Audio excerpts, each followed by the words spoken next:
The chandeliers cast a golden glow across the grand ballroom as 200 of the city's wealthiest citizens sipped champagne and admired the centerpiece of the evening. A magnificent Steinway grand piano sat on the marble stage, its polished black surface reflecting the crystal lights above like a mirror of possibility. But no one was looking at the piano anymore. Every eye in the room was fixed on the small figure standing before it. A girl no more than 11 years old, wearing clothes that had seen better days. Her worn sneakers squeaked against the polished floor. Her jacket, 2 sizes too big, hung from her thin shoulders.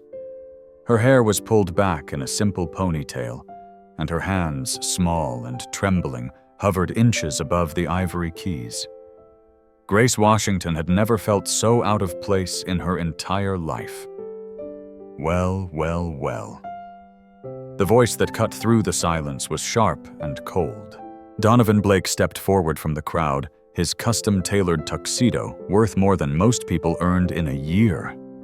At 55, he carried himself with the posture of a man who had never been told no. His salt and pepper hair was perfectly styled, his shoes gleamed, and his eyes held nothing but contempt as he looked down at the child who had somehow wandered into his exclusive charity gala.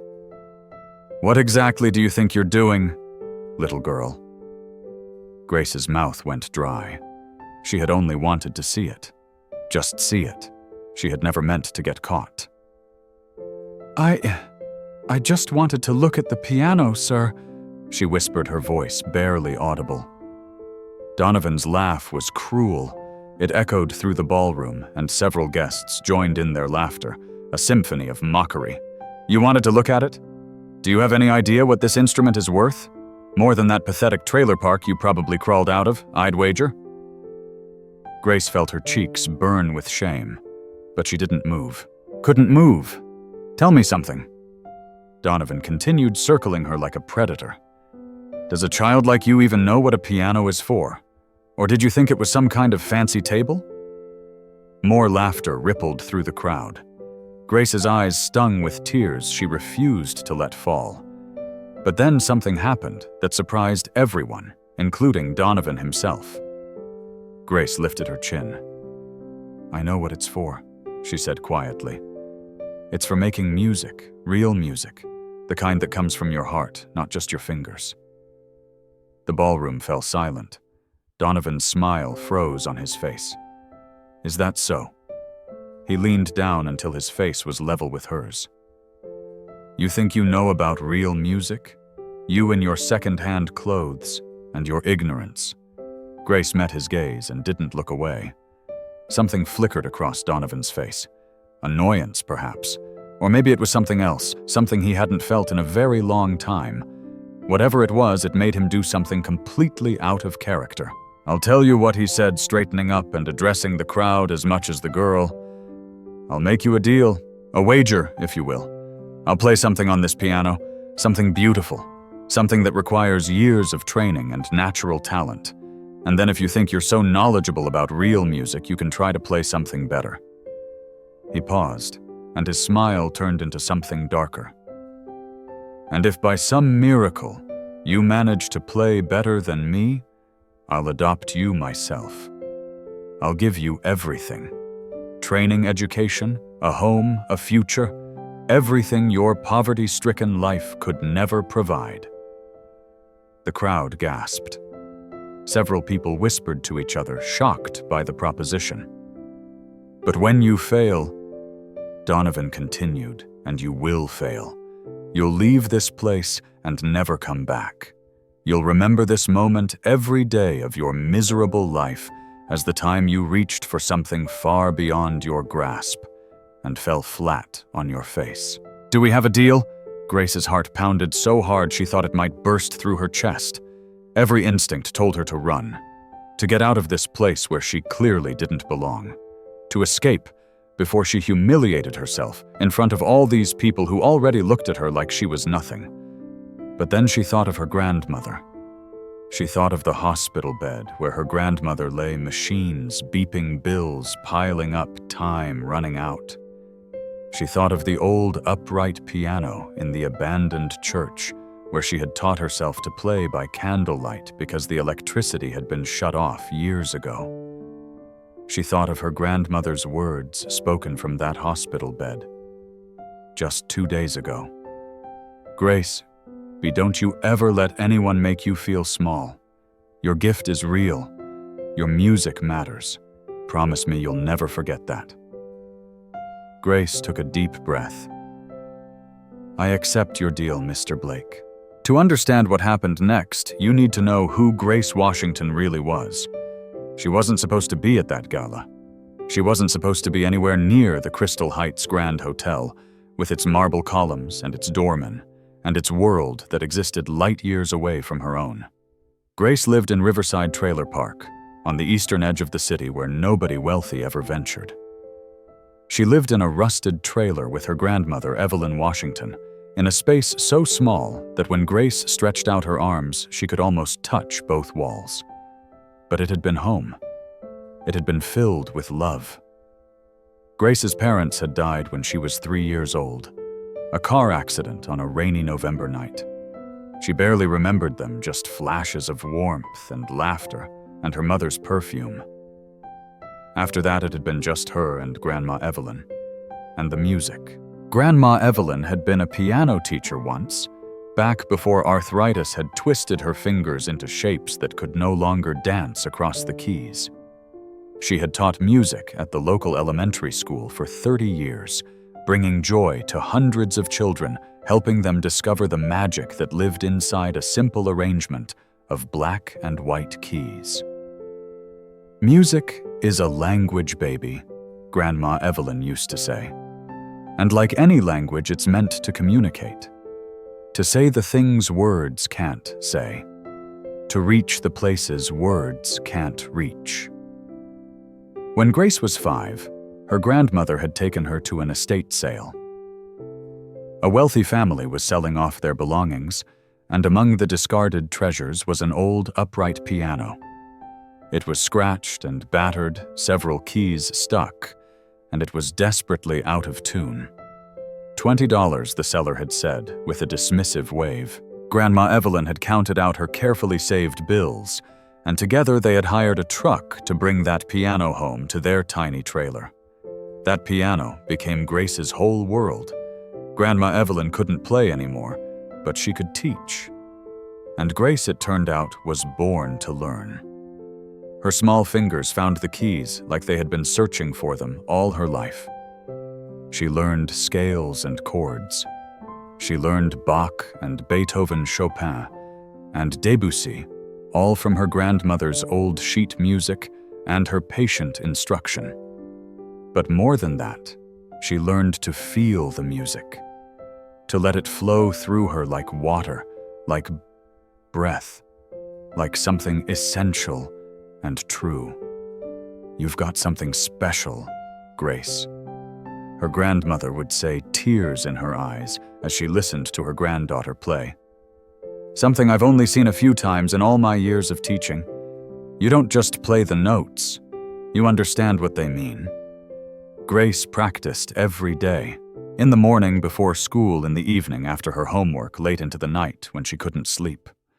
The neighbors complained sometimes about the noise, but most of them eventually came to love it. That music floating through the trailer park became a kind of comfort, a reminder that beauty could exist even in the hardest places. Then 6 months ago, everything changed. Grandma Evelyn collapsed in the kitchen one morning. A stroke, the doctors said. She survived, but the medical bills began to pile up like snow in a blizzard. Grace took every odd job she could find. She bagged groceries, walked dogs, cleaned houses. She was 11 years old and working harder than most adults just to keep food on the table and the lights on. But it wasn't enough. 3 weeks ago, her grandmother had another stroke. This one was worse. The doctor said she needed surgery-specialized care medications that cost more money than Grace could imagine. "I'm sorry," the hospital administrator had said, not sounding sorry at all. "Without payment, we can't proceed with the treatment." Grace had walked out of that hospital feeling like the world was crushing her from all sides. She had sat on a bench outside and cried until she had no tears left. That's when she saw the poster. It was taped to a bus stop across the street. A glossy advertisement for the annual Blake Foundation Charity Gala. "Join us for an evening of music and philanthropy," it read, featuring performances on the legendary Steinway grand piano, newly restored and worth over $2 million. $2 million. Grace stared at that poster for a long time. An idea began to form in her mind, wild and desperate and probably impossible. What if she could get to that gala? What if she could somehow convince those wealthy people to help, to donate, to do something, anything that might save her grandmother's life? She knew it was crazy. She knew she had no plan, no invitation, no right to be there. But desperate people do desperate things. That evening, Grace had put on her cleanest clothes, which still weren't very clean. She had walked 3 miles to the Crystal Heights Grand Hotel. She had waited until the doorman was distracted by a limousine arrival, and then she had slipped inside. She had wandered through corridors of marble and gold, past paintings worth fortunes and flower arrangements that cost more than a month's rent. She had followed the sound of music and laughter until she found herself at the entrance to the grand ballroom. And there, through the doorway, she had seen it. The piano. It was the most beautiful thing she had ever seen in her life. It seemed to glow with its own light, majestic and perfect. Grace had forgotten about her plan, forgotten about everything except the overwhelming need to be close to that instrument, to touch those keys, to hear what kind of sound such a perfect piano could make. She had slipped into the ballroom, moving along the walls, trying to be invisible. When she reached the stage, when she stood before that magnificent Steinway, she had felt something shift inside her chest. This was why music existed. This was what it was supposed to be.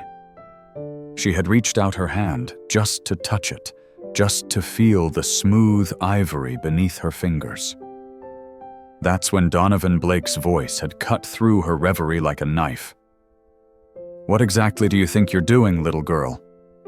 And now here she was, standing in front of 200 strangers, having just agreed to a challenge she had no business accepting, with everything on the line and nowhere to go but forward. If you wanted to understand Donovan Blake, you had to go back 10 years, back to when he had been a different man. Donovan had been born into wealth, the only son of Harrison Blake, the real estate mogul who owned half the commercial properties in the city. From the moment he could walk, Donovan had been groomed to take over the family empire. Business school, law degree, strategic marriages into other wealthy families. But Donovan had a secret. He loved music. Not in the casual way that rich people often claimed to appreciate the arts. Donovan truly, deeply loved it. He had started piano lessons at age 6 and had shown immediate, undeniable talent. By 15, he was performing in competitions. By 20, he was playing in concert halls. His father had been furious. Music is a hobby, Harrison Blake had thundered. Not a career. Not for a Blake. But Donovan had been stubborn. He had pursued his dream, performing across the country, building a reputation as one of the finest classical pianists of his generation. He had been cold and precise in his playing, technically perfect, every note executed with mathematical precision. Then, he met Caroline. She was a violinist, warm, where he was cold, emotional, where he was controlled. She had taught him that music wasn't just about hitting the right notes. It was about feeling them, about pouring your soul into the sound. They had fallen in love. They had married. And when their daughter Emma was born, Donovan thought his life was complete. Emma had inherited both her parents' love of music. By age 6, she was playing piano. By 8, she was composing her own simple pieces. She had her father's technical skill and her mother's emotional depth. "Daddy," she used to say, climbing onto the piano bench beside him, "music is like magic, isn't it?" "Yes, sweetheart," he would reply, his heart so full it ached. It's exactly like magic. On Emma's 11th birthday, Donovan had bought her a new piano. Not as grand as the one that now sat in his ballroom, but beautiful nonetheless. Emma had played for hours that day, filling their home with joy. That was the last happy memory Donovan had. 2 weeks later, Caroline and Emma were driving home from Emma's piano lesson when a drunk driver ran a red light. The impact killed Caroline instantly. Emma died in the hospital 3 hours later, with Donovan holding her small hand, begging her not to leave. Something inside Donovan died that day too. He stopped playing music. He couldn't bear to hear it, couldn't stand to touch a piano without seeing Emma's face, hearing her laugh, remembering everything he had lost. He threw himself into his father's business with a vengeance. He became ruthless cold, exactly the kind of man Harrison Blake had always wanted him to be. He made millions, then tens of millions. He bought concert halls and music venues not because he loved music anymore, but because he wanted to own it, control it, dominate it the way he couldn't dominate his grief. He had started the Blake Foundation Charity Gala as a tax write-off, nothing more. Every year he would host it, watch wealthy people congratulate each other on their generosity, and feel nothing at all. He had become hollow. The piano in his ballroom, that $2 million Steinway, was supposed to be a centerpiece, a symbol of his success. But Donovan hadn't played it once since he'd bought it. He had hired pianists to perform at his galas, but he always left the room during their performances. He couldn't bear it.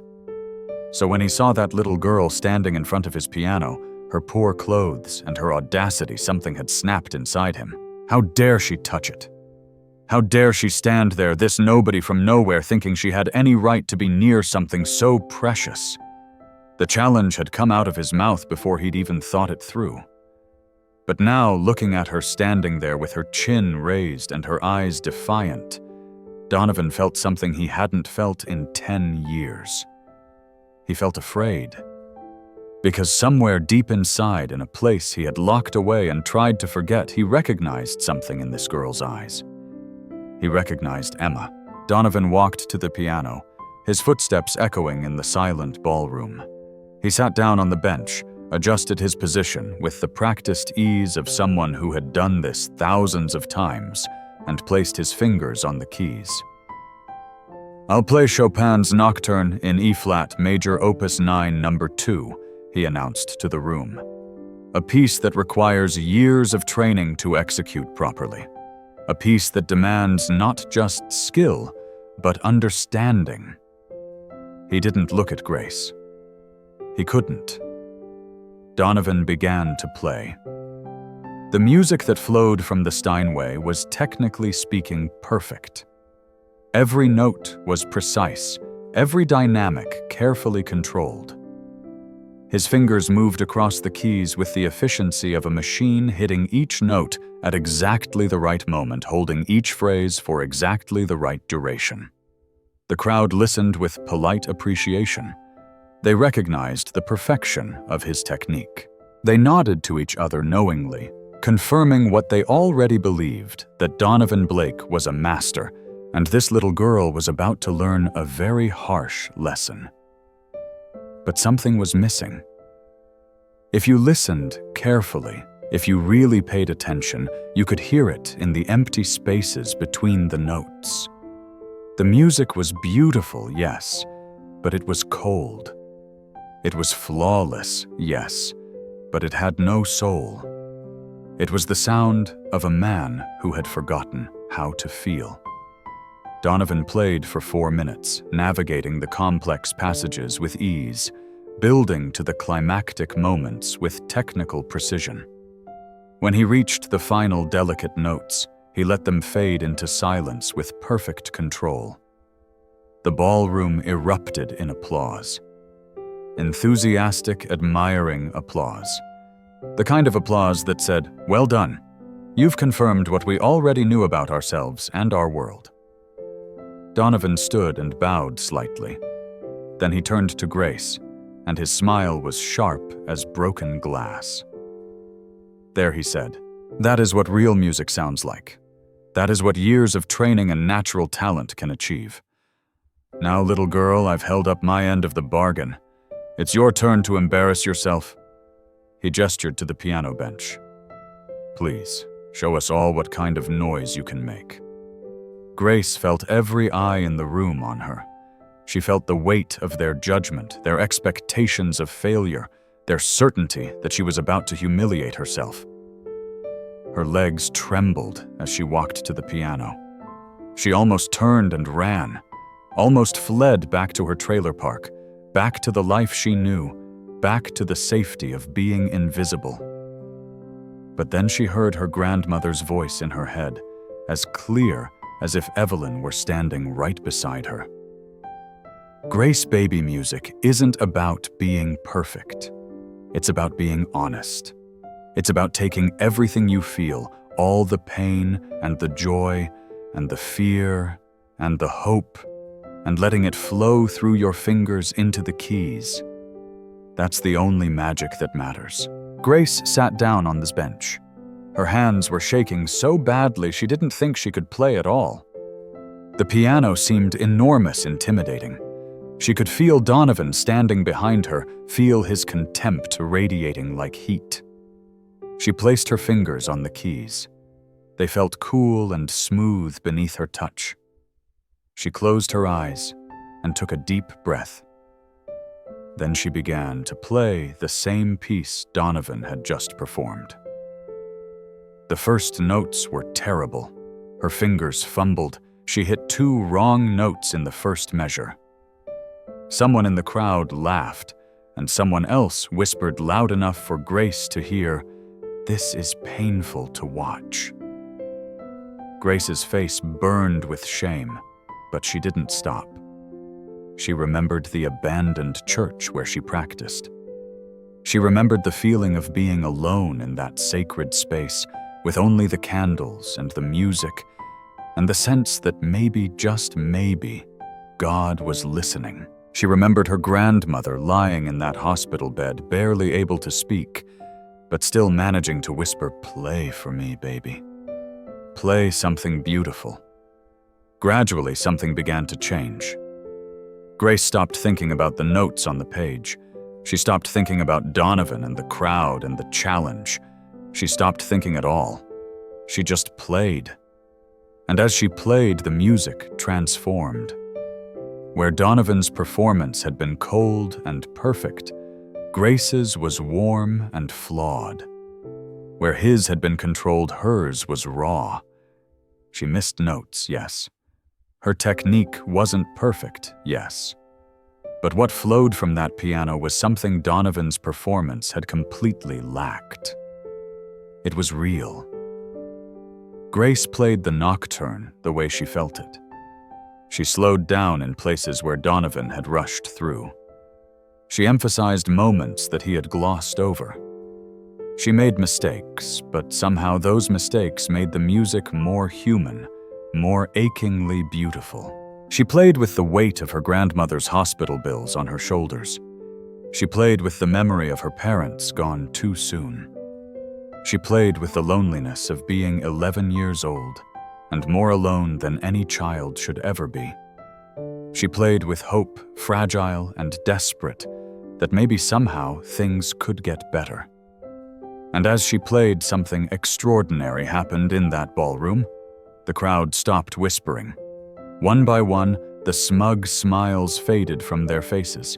One by one, they leaned forward in their seats. One by one, they forgot about their champagne and their judgment and their certainty, because they were hearing something they hadn't expected. They were hearing truth. A woman in the front row, a wealthy socialite who hadn't cried in 20 years, felt tears streaming down her carefully made-up face. A businessman who had spent his whole life chasing profit suddenly remembered his mother, who used to play piano for him when he was a child. A young couple held hands tighter, thinking of their own daughter at home. Grace played the final notes of the nocturne, soft and fading like a whisper, disappearing into the night. Silence filled the ballroom.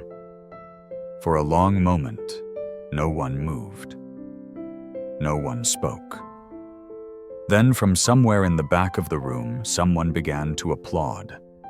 Not the polite, obligatory applause that had followed Donovan's performance. This was different. This was real. Others joined in. More and more, until half the room was clapping, some standing, some with tears still wet on their cheeks. Grace sat frozen at the piano, unable to believe what was happening. Donovan stood behind her, his face pale, his jaw clenched. "Lucky," he said, his voice tight. "You got lucky. Anyone can play with emotion. It takes real skill to play with precision."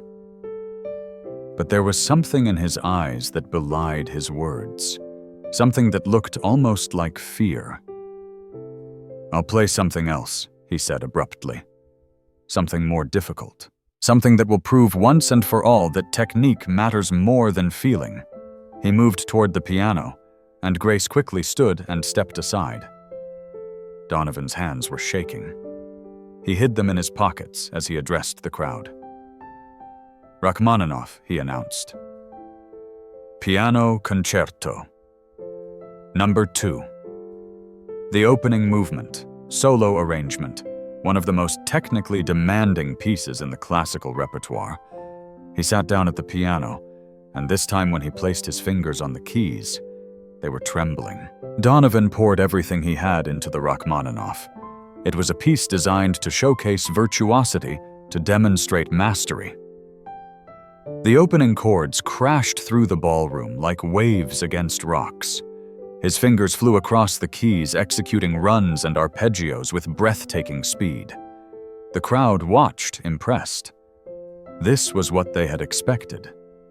This was the kind of performance that confirmed the natural order of things, that talent and training and privilege produced results that could not be matched by a poor child with no formal education. Donovan played for 12 minutes, navigating the complex passages with precision.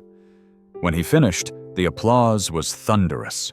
He stood and turned to Grace, and this time his smile was victorious.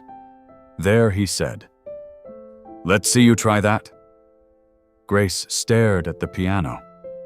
She had never even heard this piece before, let alone learned to play it. It was impossible.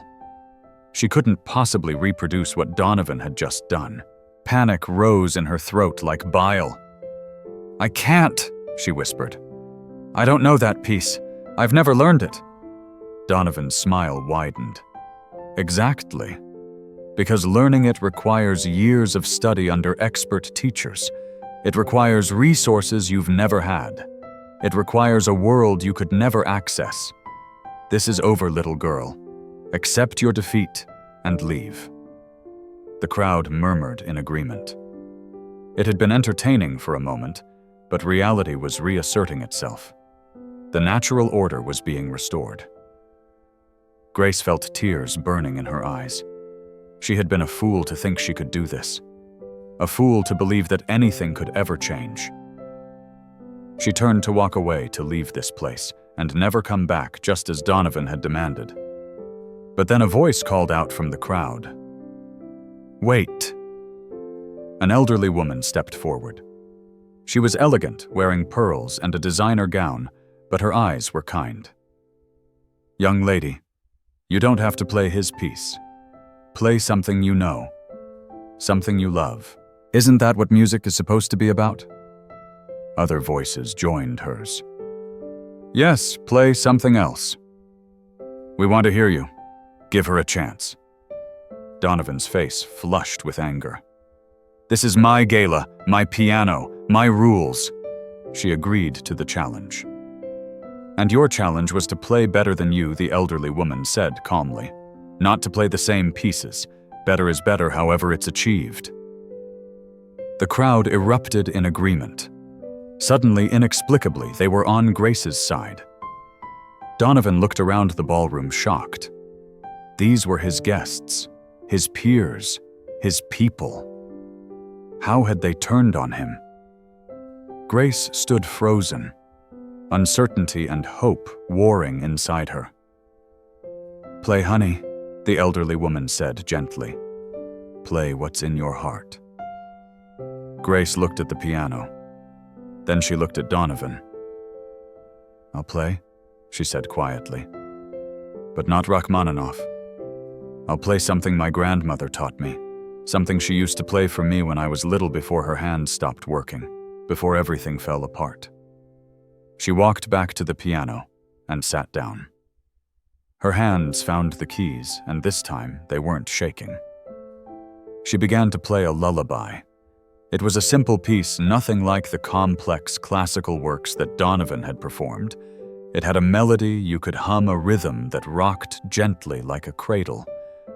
But Grace didn't play it simply. She played it with every memory she had of her grandmother. Every bedtime story, every morning hug, every sacrifice Evelyn had made to keep them fed and safe. Every piano lesson given with arthritic hands that ached with every movement.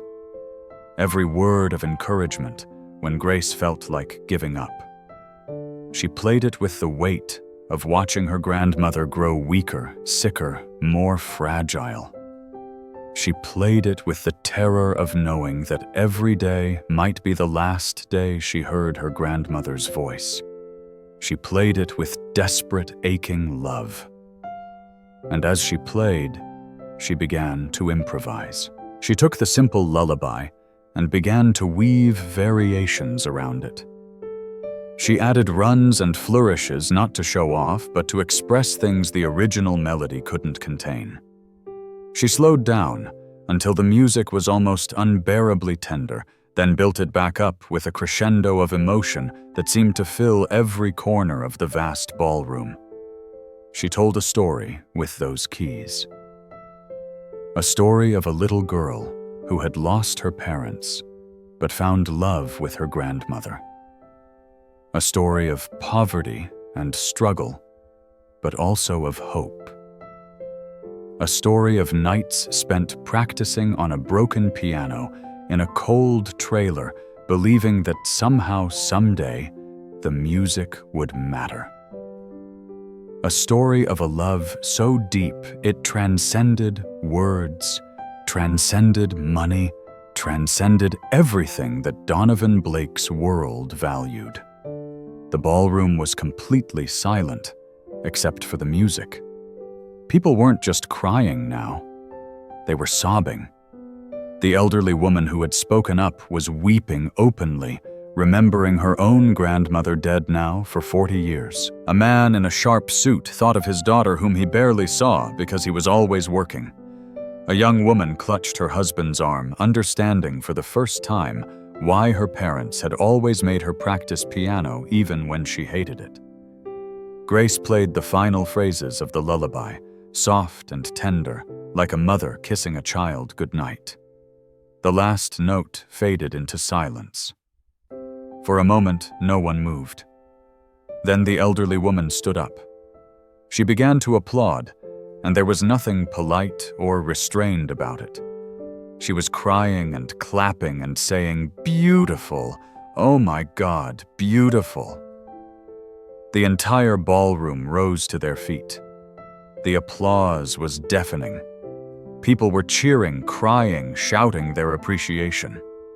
Grace sat at the piano, overwhelmed, unable to process what was happening. And Donovan Blake stood off to the side, his face ashen, his hands clenched into fists. Because he had just heard something that terrified him more than anything else in the world. He had heard music that mattered. Real music.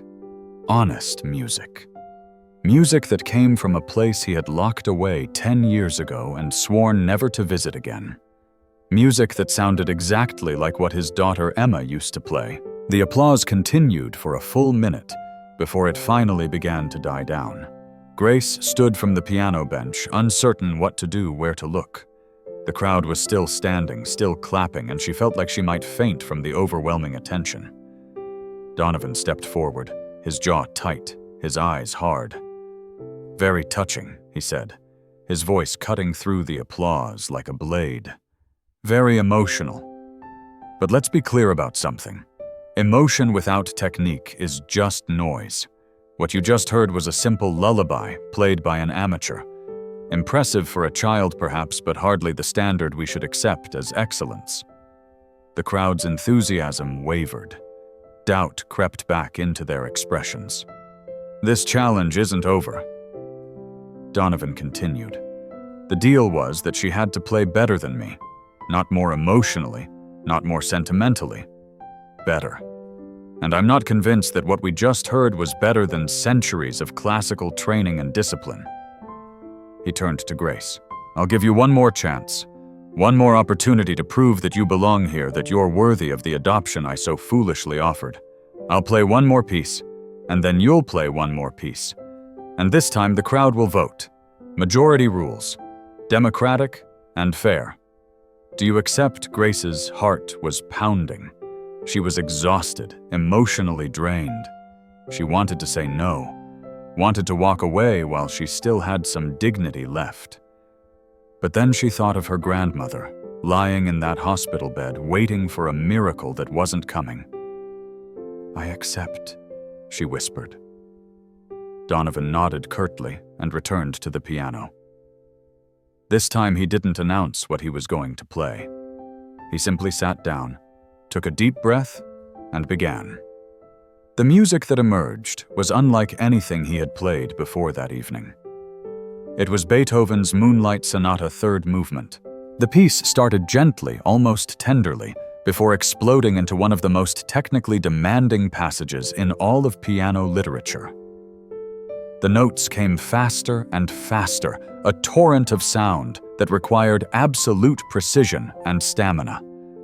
And Donovan played it perfectly. His fingers blurred across the keys. The music roared through the ballroom like a storm, powerful and relentless. This wasn't just technical skill. This was mastery.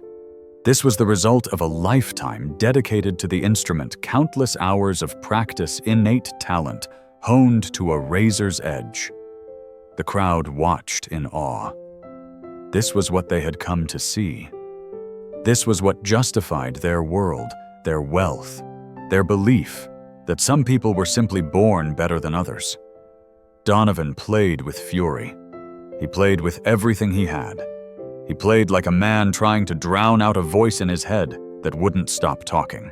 The final cascade of notes crashed through the ballroom, and Donovan's hands came down on the final chord with such force that the sound seemed to shake the chandelier above. Silence. Then applause. Massive, overwhelming applause. People were on their feet again, but this time they weren't crying. They were celebrating excellence, celebrating the confirmation of everything they believed about talent and training and the natural order of the world.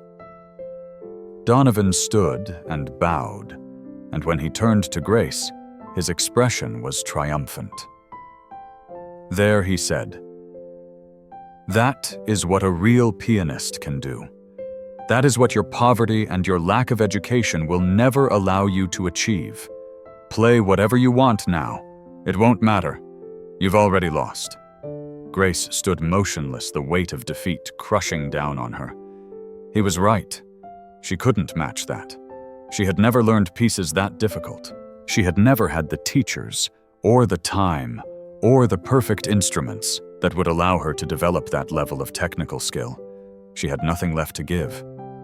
"I can't," she said, her voice breaking. I can't play like that. I don't know how." Donovan's smile was cold. "Then you concede." Grace felt tears sliding down her cheeks. She nodded. It was over. She had failed her grandmother. Failed herself. Failed at the one thing she thought she might be good at. She turned to walk away, and the crowd parted silently to let her through. Some looked sympathetic. Others looked relieved that order had been restored. But no one spoke up for her this time. Grace was halfway to the ballroom exit when she heard a voice. Not a real voice, a memory. Her grandmother's voice from a conversation they'd had years ago when Grace was 8 years old and frustrated because she couldn't play a piece as perfectly as she heard it on a recording. "Grace, baby, listen to me. Music isn't a competition. It's not about being the best or the fastest or the most technically perfect. Music is about truth. It's about taking your truth, whatever it is, and sharing it with the world. The greatest musicians aren't the ones who play the most notes. They're the ones who make you feel something real." Grace stopped walking.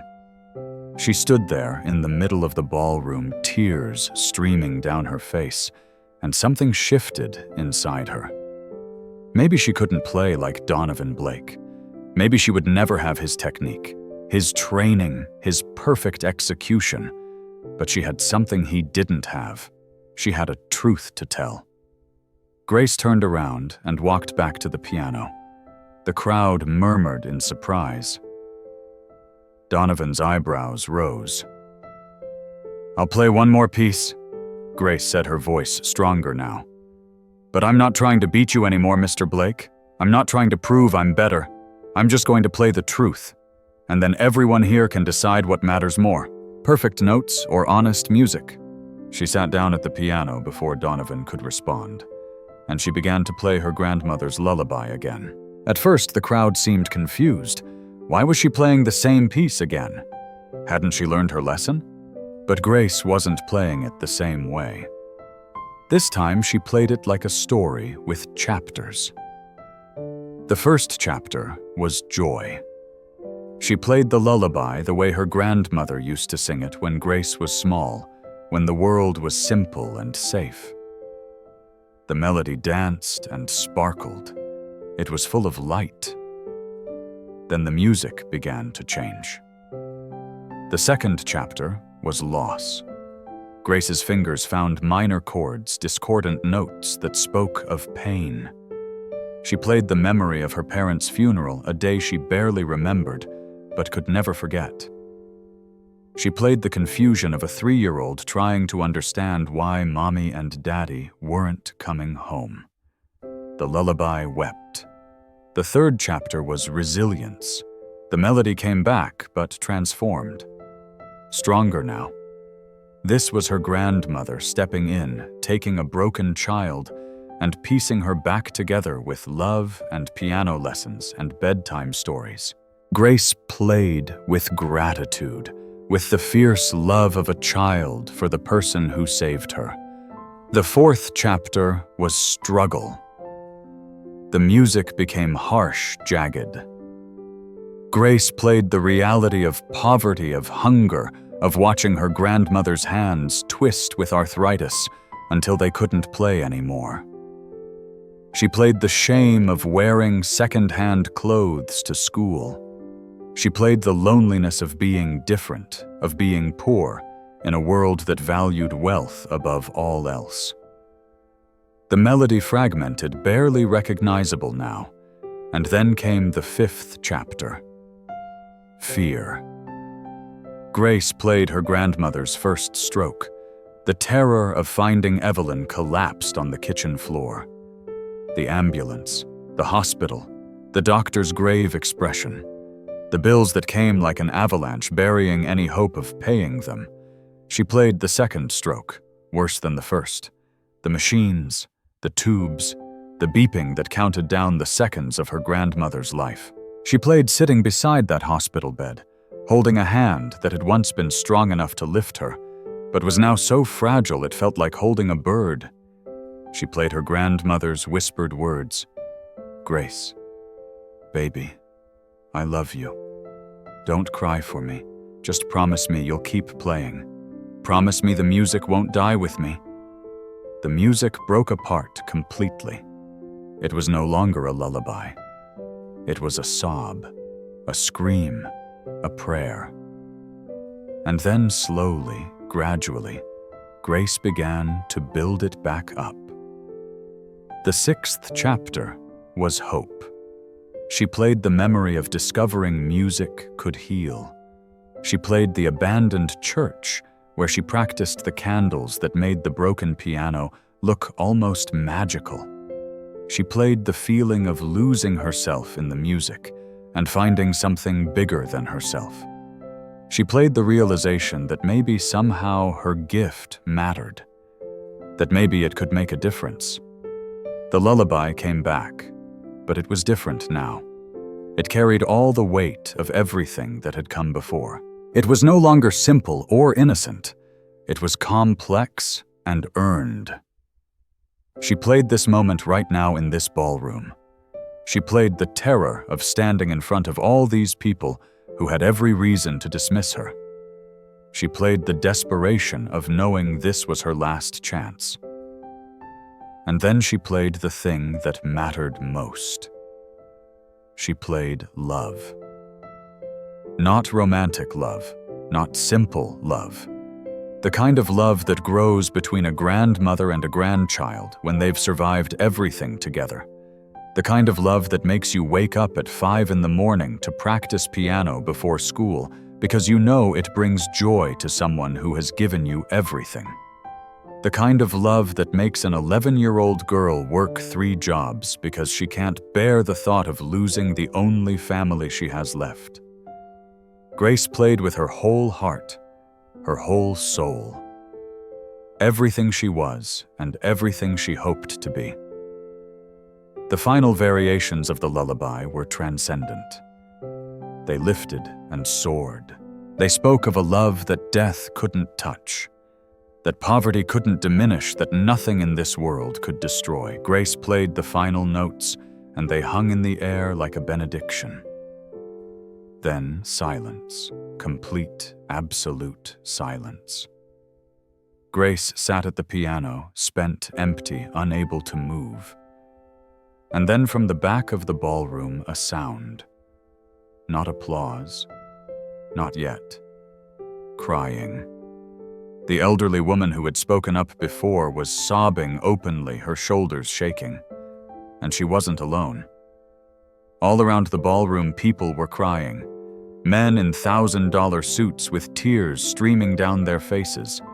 Women in designer gowns openly weeping. Young people, old people, everyone. Because Grace had done something extraordinary.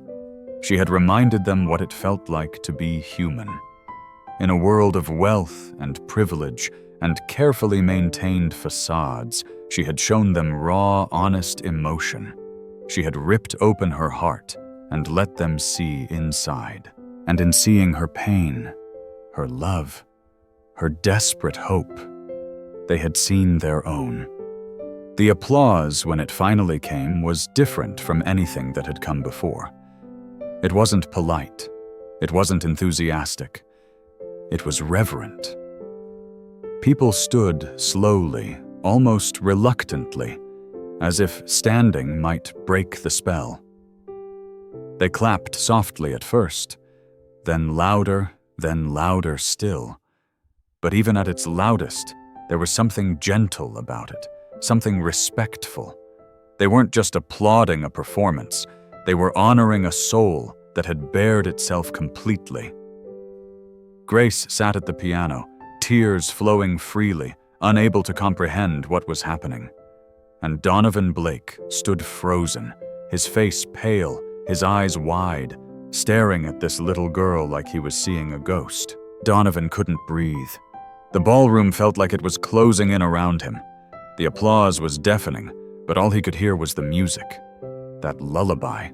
That simple, devastating lullaby. He knew it. Emma used to play it. Not the same melody exactly, but close enough. so close it made his chest ache. Emma had learned a lullaby from her music teacher, and she used to play it for him when he came home late from work, stressed and tired. "Daddy, this will make you feel better," she would say, her small hands on the keys, her face serious with concentration. And it had. It had made everything better. 10 years. 10 years since he had heard music that meant anything. 10 years since he had allowed himself to feel anything at all. And this little girl, this poor, ragged child, who had no business being in his ballroom, had just torn down every wall he had built. Donovan's hands were shaking. His vision blurred. He felt like he was drowning. The crowd was still applauding, still crying, but he couldn't look at them. He could only look at Grace, sitting at his piano, her thin shoulders trembling, tears on her face. She looked so much like Emma in that moment. The same age, the same vulnerability, the same pure, honest love of music that transcended everything else. "Stop," Donovan heard himself say, but his voice was too quiet. No one heard him. "Stop!" he said louder. The applause began to fade. People turned to look at him. Donovan walked toward the piano, and the crowd parted. He moved like a man in a dream or a nightmare. When he reached Grace, he stood there looking down at her, and he didn't know what to say.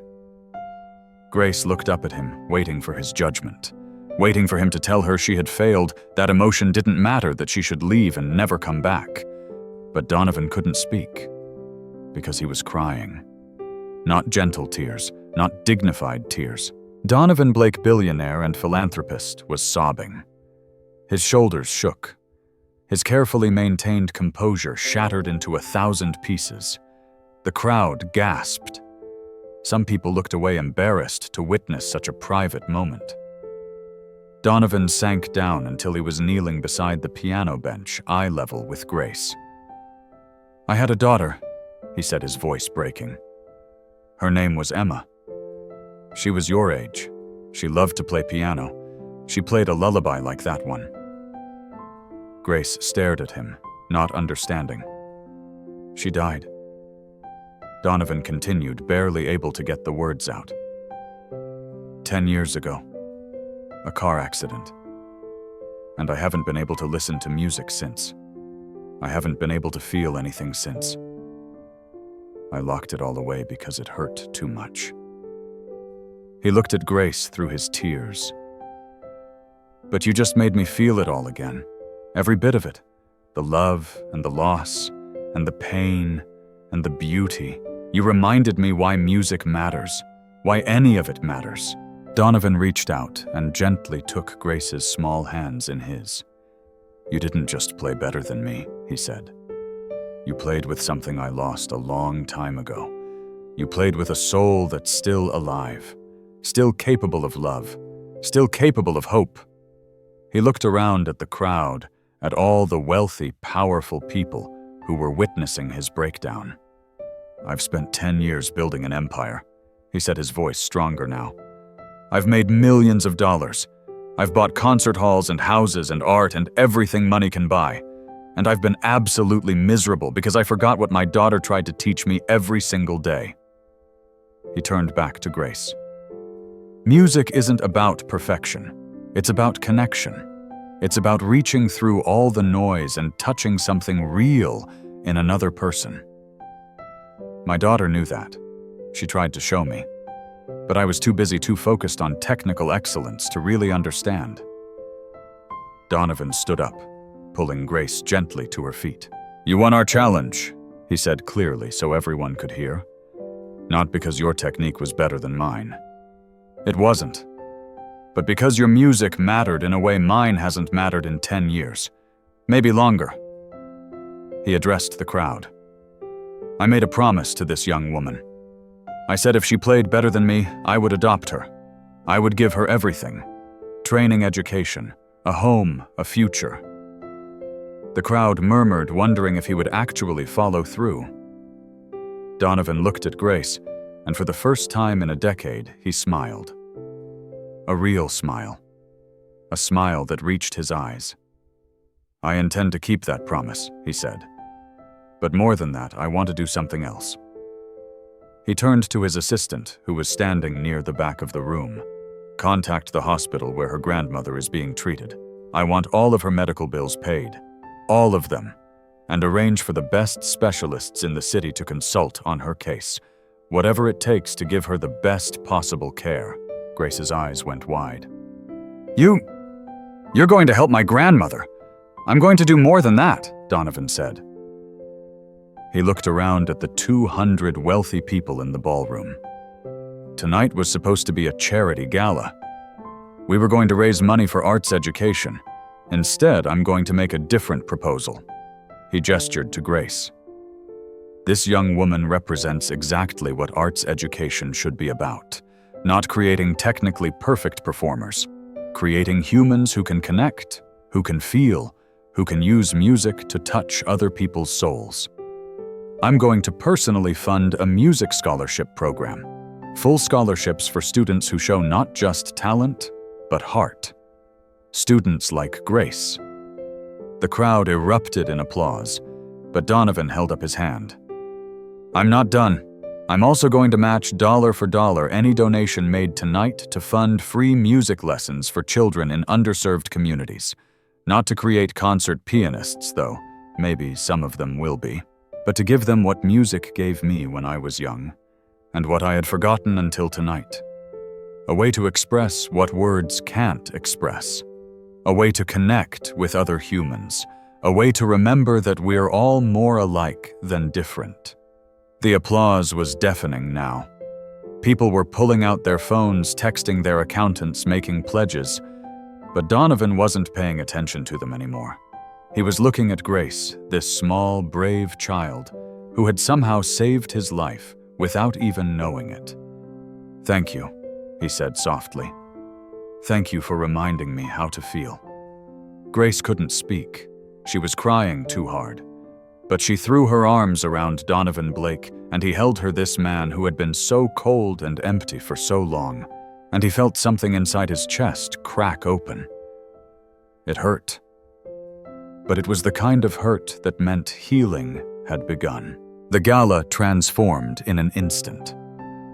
What had been a stiff, formal affair became something else entirely. People who had arrived as strangers were embracing, crying together, sharing stories of their own lost loved ones, their own forgotten dreams, their own buried emotions. The elderly woman who had spoken up for Grace approached them, tears still streaming down her face. "My name is Eleanor Richardson," she said. "I was a piano teacher for 40 years before I retired. I would be honored to give you lessons, dear. Free of charge. Not to fix you or change you, just to help you grow." Other offers came flooding in. A music store owner offered to provide Grace with a new piano. A concert hall manager offered her a chance to perform. A recording studio executive wanted to document her music, but Donovan gently waved them all away. "Thank you," he said. "All of you. But Grace and I need to have a conversation first, about what she actually wants." He led Grace to a quiet corner of the ballroom, away from the crowd.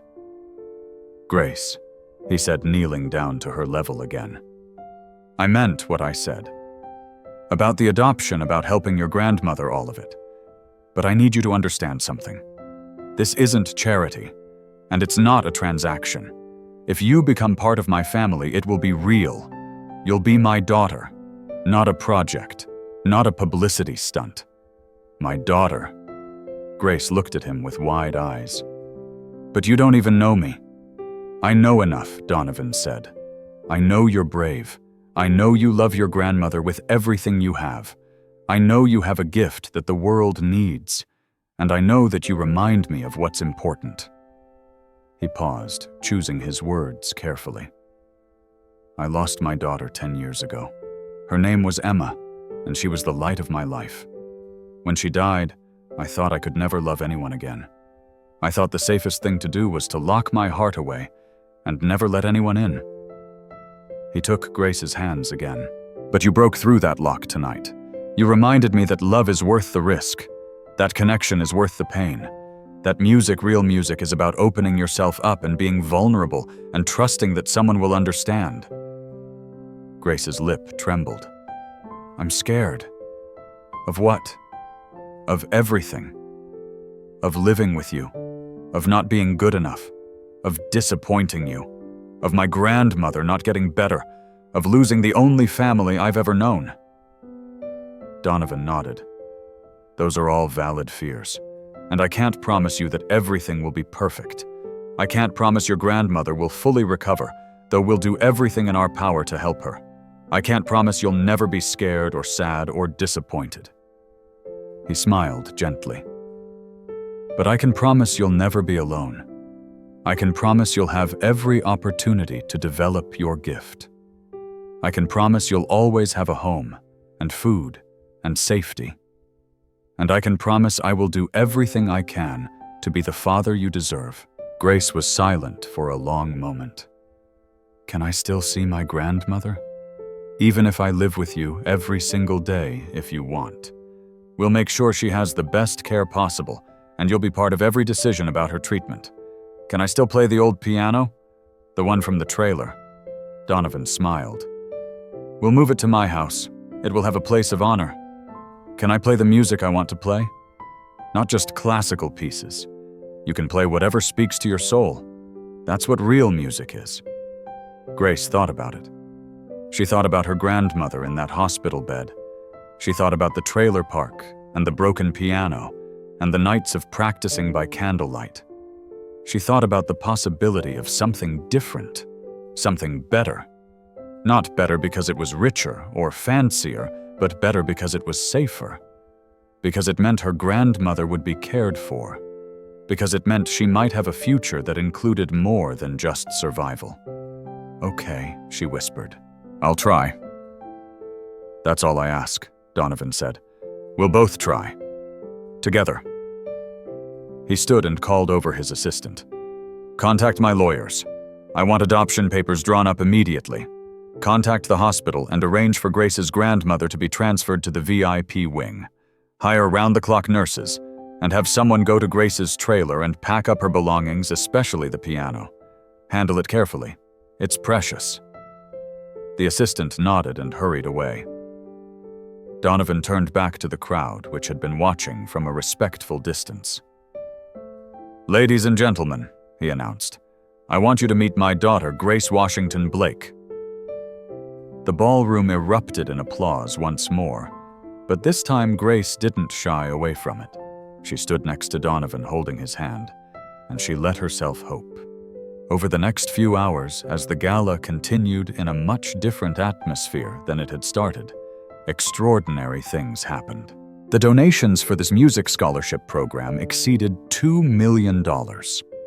Eleanor Richardson not only offered to teach Grace, but recruited a dozen other retired music teachers to volunteer in underserved schools. A famous conductor who had been attending the gala announced he was starting a program to bring free concerts to poor neighborhoods. And Donovan, for the first time in 10 years, sat down at the piano and played. Not a classical piece, not a showcase of technical skill, just a simple song that Emma used to love. His fingers were rusty. He made mistakes.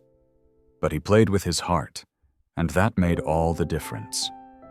Grace sat beside him on the bench, and together they played a duet. Donovan's technical skill and Grace's emotional depth woven together into something neither of them could have created alone.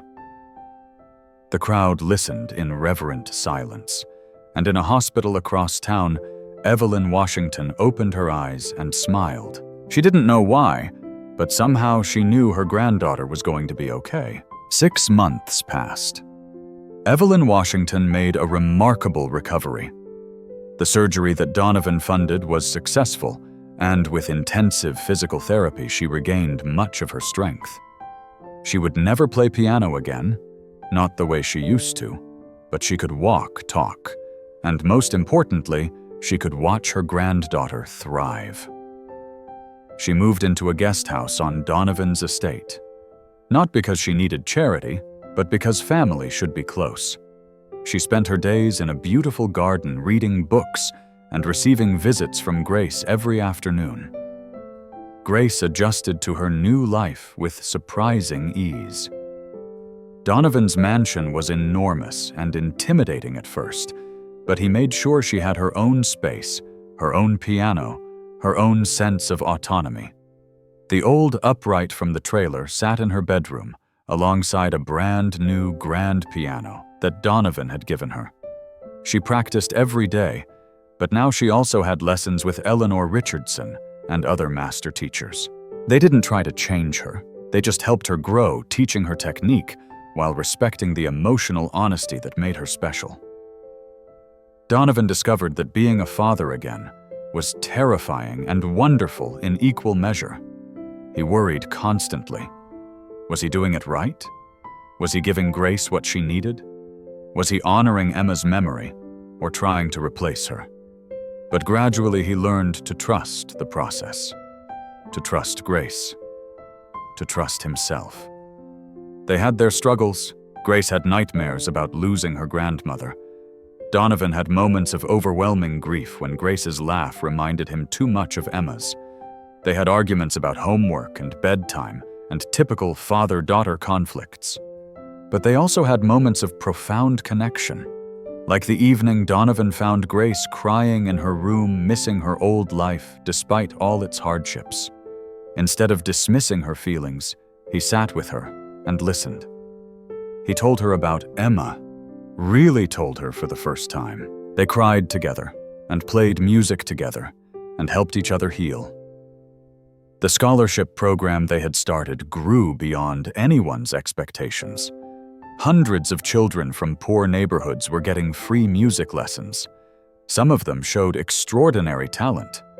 But even the ones who didn't become virtuosos were learning the same lesson Grace had taught that night at the gala, that music was a way to express truth, to connect with others, to remember their own humanity.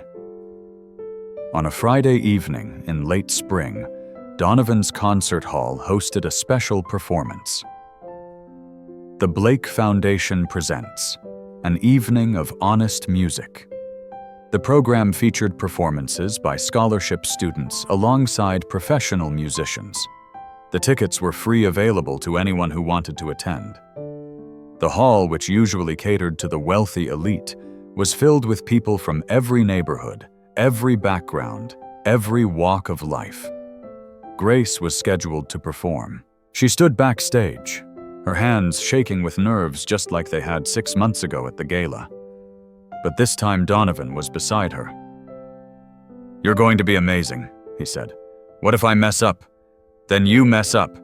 The people out there aren't here for perfection. They're here for truth." Grace peeked out at the audience. She saw her grandmother in the front row beaming with pride. She saw Eleanor Richardson, who had become like a second grandmother. She saw children from her old neighborhood kids she used to play with in the trailer park, dressed in their best clothes, eyes wide with wonder at the beautiful concert hall. She saw her past and her present, somehow woven together. "I'm ready," she said. Donovan kissed the top of her head. "I love you, Grace." It was the first time he had said it out loud.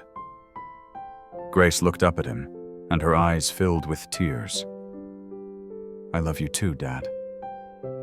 The word hung in the air between them. Dad. Not Donovan. Not Mr. Blake. Dad. Donovan's throat tightened. He hugged her, this daughter he had never expected to have, this gift that had appeared in his life when he needed it most. "Go make some magic," he whispered. Grace walked onto the stage. The audience applauded. She sat at the piano, the same Steinway from that night 6 months ago. She placed her hands on the keys and took a deep breath. She didn't play anything complicated. She didn't try to showcase technical skill or impress anyone with her virtuosity. She played her grandmother's lullaby. But this time she played it with a new chapter. The chapter of healing. The chapter of finding family in unexpected places.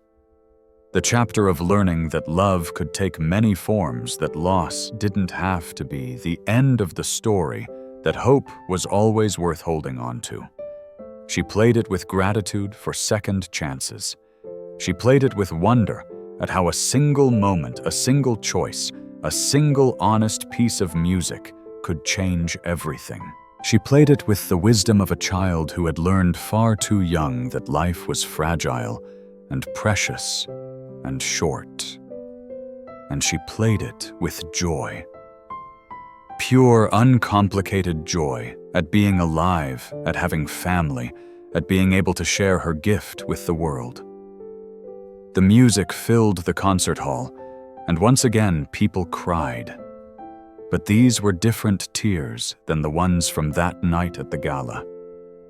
These weren't tears of pain or grief or long-buried emotion finally released. These were tears of hope.